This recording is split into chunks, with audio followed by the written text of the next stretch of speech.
চলো চলো বাঘটা ধরবো আমরা, হ্যাঁ বাঘটা ধরবো। চলো চলো বাঘটা ধরতে হবে, চলো চলো ধরবো বাঘটা। বাঘটা ধরে নিয়ে আসবো। চলো চলো চলো হ্যাঁ চলো বাঘটা ধরবো। চলো চলো, কিছু বলবে না এই বাচ্চা, চলো।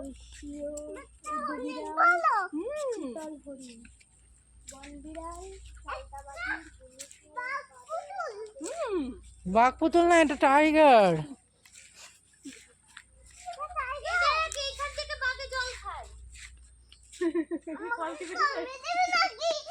না না, চলো ওখানে ওখানে চলো বসবা। দাঁড়াবো, আবার ছবি তুলবে। এই দেখো এখন এমন করে বসতে। ছবি তুলে দাও তো বাবা, ঠিক করে দেবে তো।